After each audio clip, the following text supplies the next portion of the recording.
আসসালামু আলাইকুম প্রিয় ফুটবল ফ্যান্স। অলিম্পিক ফুটবলে নিজেদের দ্বিতীয় ম্যাচে স্ট্রং একটা কামব্যাক করেছে হাবিয়ার মাসচানোর দল। ইরাক অনূর্ধ্ব 23 দলকে তারা হারিয়েছে 3-1 ব্যবধানে এবং এর মাধ্যমে এই কম্পিটিশনে তাদের সুযোগটা সম্ভাবনাটা এখনো বাঁচিয়ে রাখলো আর্জেন্টিনা অনূর্ধ্ব 23। এর আগের একটা ভিডিওতে আমরা থিয়াগো আলমাদা প্রসঙ্গে কথা বলছিলাম। আলমাদা সত্যিকার অর্থে কতটা ট্যালেন্টেড ফুটবলার, সেই আলমাদাই কিন্তু প্রথম গোলটা করেছেন। দুর্দান্ত একটা ফিনিশিং ছিল।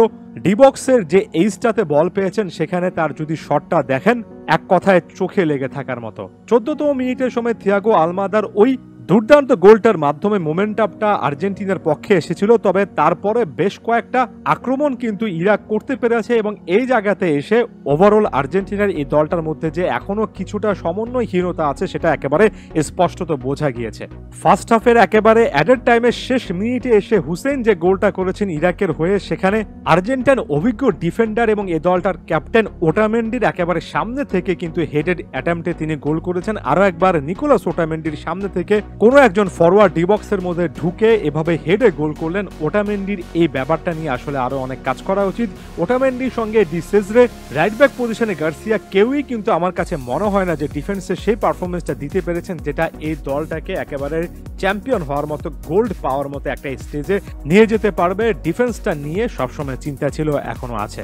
এর আগের ম্যাচের মতোই কিন্তু কয়েকটা সাবস্টিটিউশন করিয়েছিলেন কোচ হাবিয়ার মাসচানোনো এবং সেগুলোর রেজাল্ট কিন্তু পেয়েছেন। দ্বিতীয় গোলটা করেছেন লুসিয়ানো গন্ডু অসাধারণ একটা হেডেড অ্যাটেম্পটের মাধ্যমে, এবং কেভিন জেনন যে প্লেয়ারটা সম্পর্কে অলিম্পিকের আগেও কথাবার্তা বলেছি, তিনি কিন্তু ডবল অ্যাসিস্ট করেছেন বদলি হিসেবে নেমে।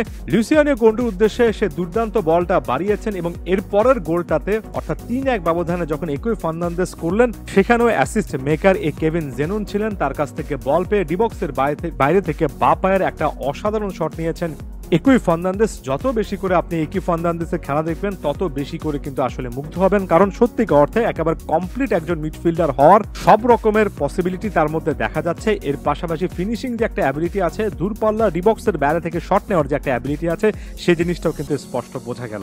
হুলিয়ান আলভারেজ একটা অ্যাসিস্ট করেছেন এই ম্যাচে, তার কন্ট্রিবিউশনটা ভালো ছিল।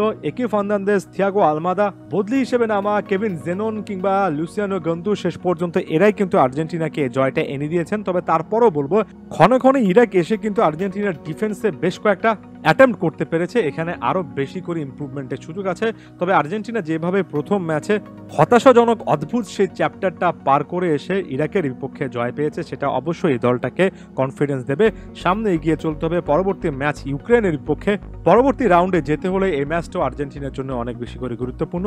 যাওয়ার আগে একটা কথা বলছি, এই খেলাগুলো অর্থাৎ অলিম্পিকের খেলাগুলো বাংলাদেশে বসে বৈধ উপায় কিভাবে দেখা যায় সেটা নিয়ে স্পষ্টত কোনো রকমের ক্লু বা লিঙ্ক পাইনি, তাই কষ্ট করে আনঅফিসিয়াল অ্যাপগুলোর মাধ্যমে কিন্তু নির্ভর করতে হচ্ছে। সাম্প্রতিক সময় ইন্টারনেট সংযোগজনিত সমস্যার কারণে এই ব্যাপারগুলো নিয়ে ইনফরমেশন প্রোভাইড করা আরেকটু কষ্টকর হয়ে যাচ্ছে। আশা করছি ব্যাপারগুলো বুঝতে পারবেন। যত বেশি করে ইন্টারনেট ইস্যুটা সলভ হবে তত বেশি করে এই রিলেটেড ইনডেপথ ভিডিও অ্যানালিসিস আসবে। অবশ্যই ফুটবল ফ্ল্যাগের সাথেই থাকবেন। ধন্যবাদ সবাইকে।